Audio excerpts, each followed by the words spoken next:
Եթե հնարավոր լիներ ետ պտտել ժամանակի սլաքներն ու վերադառնալ 18-րդ դար, այս ավերակների փոխարեն կտեսնեինք մելիքական շքեղ ապարանքն ու Արցախի հզոր մելիքներից Եգանին իր աթորանիստում, ոչ թե պարզապես իշխան, այլ իշխանների իշխան։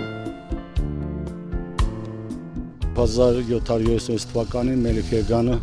Պարսից Նադիր Շահից ստացավ ֆիրման եւ ամբողջ Արցախի մելիքների վրա իշխանություն ստացավ եւ Բեգլարբեկի կոչում,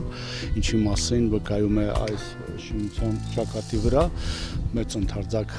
արձանագրությունը։ Ցավոք ժամանակը հետ տալու հնարավորություն չկա, փոխարենը կա հնարավորություն ու ձգտում վերականգնել պալատն իր երբեմնի շքեղությամբ։ Նիզակի հզոր մելիքը վերևից հաստատ հպարտությամբ է նայում այս գործին։ 2009 թվականից որոշում ընդունվեց, որ տարածքը պեղվի, որովհետև մեծ հողի շերտ կար, մինչև 5 մետր, եւ դժվար էր հասկանալ այս պալատի տարածքում ինչ է կատարվում։ Պեղումները 2 տարի շարունակվեցին, հայտնաբերվեցին բավական հետաքրքիր հուշարձաններ եւ կային կանգուն հուշարձաններ Մելիք Եգանի ժամանակներից։ Համաձայն պեղված արձանագրությունների մելիքական այս ապարանքը հիմնադրվել է 1737 թվականին, զբաղեցնում է մոտ կես հեկտար տարածք։ Այսօրվա դրությամբ մի փոքր մասն է ընդամենը ուսումնասիրված։ Այս ավերակների ներքո մելիքի ժամանակներից մնացած շինություններ շատ կան, վստահեցնում է ճարտարապետ Մանվել Սարգսյանը։ Մինչև 20-րդ դարի սկիզբը այս տարածքը բնակեցված էր այդ մելիքական տոհմի ռոման սերունդներով եւ նրանք անդադ շինարարություններ են անում այստեղ եւ փաստորեն այդ կես հեկտար տարածքում մենք 18-րդ դարից մինչեւ 1904 թիվ ունենք տարբեր շինություններ, որոնք որ շաղկապված են իրար վրա են կառուցված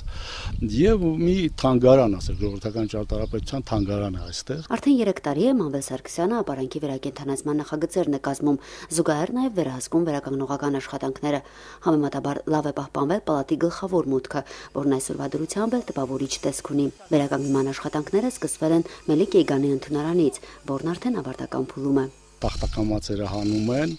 ակրման աշխատանքներ կան, նուրբ գործեր եւ ընդունարանը պատրաստ կլինի, կողքին հսկա մի գլխատուն կա, որը արդեն Բեկերի ժամանակներից է 19-րդ դարից,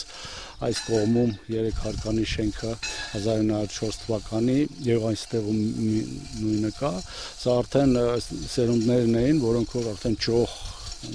եվրոպական տիպի բնակարաններ են կառուցում, դա էլ ունենք, դա ենք վերականգնելու։ Ապարանքի վերականգնման աշխատանքներում ներգրաված շինարարները բարձրակարգ վարպետներ են, ինչպես Հայաստանից, այնպես էլ Տող գյուղից։ Վարպետները հիմնականում Հայաստանից են, այսինքն ես եմ ընդգրկվում այդ ցուցակում, տեղից էլ կան, գյուղից էլ կան աշխատողներ, վարպետ էլ կա էլի տարածքից, կոնկրետ խամ պատերի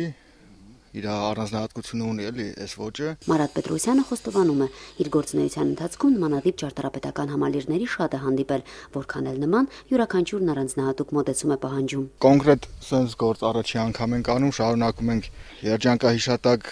մեծ վարպետի Վարդանյան Գրիգորի գործը, ինքն է սկսել տեղի